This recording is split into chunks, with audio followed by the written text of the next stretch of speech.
नमस्कार। क्या आप जानते हैं कि 50% पुरुष ये सोचते हैं कि या तो उनके लिंग का साइज छोटा है या उसकी चौड़ाई कम है और वो अपने पार्टनर को सेटिस्फाई नहीं कर पाएंगे। तो चलिए आज इस विषय में बात करते हैं कि क्या लिंग की चौड़ाई और लंबाई का कोई रिलेशन है फीमेल सेक्सुअल पार्टनर के सेटिस्फेक्शन में। मेरा नाम है डॉक्टर दीपांशु गुप्ता। मैं सीनियर यूरोलॉजिस्ट एंड्रोलॉजिस्ट हूं क्योरस्टोन के साथ। चलिए शुरू करते हैं इस वीडियो को। तो जैसा कि मैंने बताया, 50% से ज्यादा पुरुष ये सोचते हैं कि उनके पेनिस की लंबाई और चौड़ाई ये एक नॉर्मल आदमी से कम है। इस समस्या को हम स्मॉल पेनिस एंजाइटी भी बोलते हैं। ये एक साइकोलॉजिकल डिसऑर्डर है, ये एक दिमाग की भ्रांति है।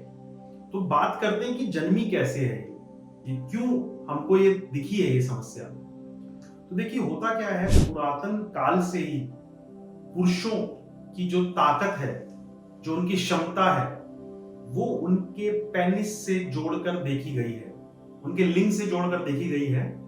उसका कारण ये है कि जिसका लिंग लंबा है तो वो पुरुष ताकतवर है, वो एक अल्फा मेल है। बट इस पुरानी धारणा को फिर जब हम नए जमाने में आए तो ये देखा गया कि जब से हमने ये पोर्नोग्राफी और ये चैनल्स देखने शुरू किए तो उसमें भी पुरुष के लिंग की लंबाई काफी बढ़ा चढ़ाकर दिखाई जाती है।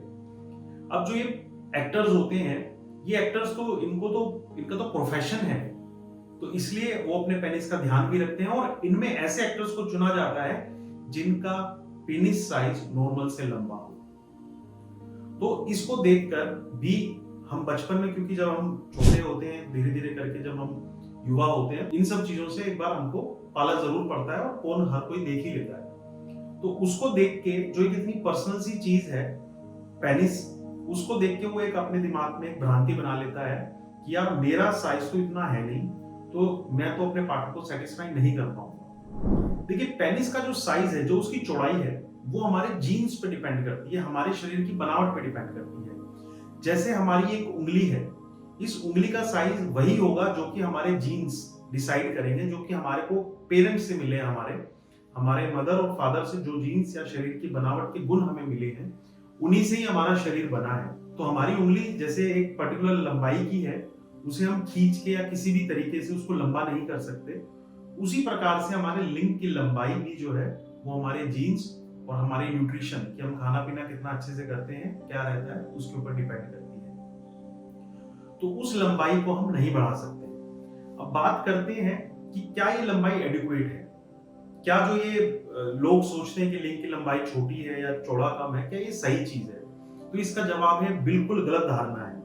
कारण उसका, क्योंकि अगर हम बात करते हैं कि फीमेल की वजाइना, क्योंकि आप लिंग को जो इस्तेमाल करने वाले हैं वो फीमेल की वजाइना में ही तो डालने के लिए इस्तेमाल करने वाले हैं, तो लिंग की जो मेजर काम है वो वजाइना के अंदर जाना उसका मेन काम है।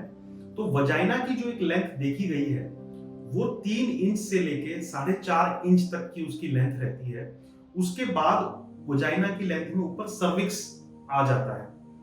तो ये प्रकृति ने कि लिंग की लंबाई भी उतनी रखी हुई है कि जितना की योनि की लंबाई रहती है। अलग अलग रेसेस, जैसे बोलते हैं कि जो निग्रोज होते हैं उनमें लिंग की लंबाई ज्यादा होती है, तो उनकी फीमेल्स की विजाइना की लेंथ भी उन्हीं के ही अकॉर्डिंग रहती है। तो ये देखा गया है कि जो एक एरिया के अंदर पुरुष और महिलाओं के लिंग की लंबाई और जो चौड़ाई रहती है वो वजाइना की लंबाई और चौड़ाई के अकॉर्डिंग ही रहती है। तो इसलिए इसका कोई प्रभाव नहीं है। तो 90 to 95% जो ये पेशेंट्स ये सोचते हैं कि हमारे लिंग की लंबाई कम है, चौड़ाई कम है, उनको किसी भी प्रकार के ट्रीटमेंट की जरूरत नहीं है। उन्हें सिर्फ ये समझना है कि क्या सही फैक्ट्स हैं, क्या सही तथ्य हैं। बहुत सारे पेशेंट तो कंपेयर भी करते हैं अपने आपस में लिंग को। तो वो कोई पेशाब कर रहे होते हैं तो चेक करते हैं कि सामने वाले का लिंग कितना लंबा है। ये हम सबने जरूर किया होगा अपने स्कूल के दिनों में या कॉलेज के दिनों में।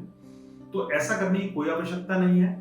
हमारा जो दिमाग में एक वो रहता है फितूर की हमको दूसरों से आगे निकलना है, तो ये कोई कंपटीशन की चीज नहीं है। हमारी लंबाई, हमारे हाथ की लंबाई, हमारे पैर की लंबाई, ये सब कुदरत की देन है। इसे कुदरत की देन समझकर ही इसको एक्सेप्ट कीजिए। और अगर आपको कोई भी समस्या है तो अपने डॉक्टर से जरूर सलाह कीजिए और हमारे यूट्यूब चैनल पे बने रहें और हमें इंस्टाग्राम पे फॉलो करें द क्योर स्टोरीज।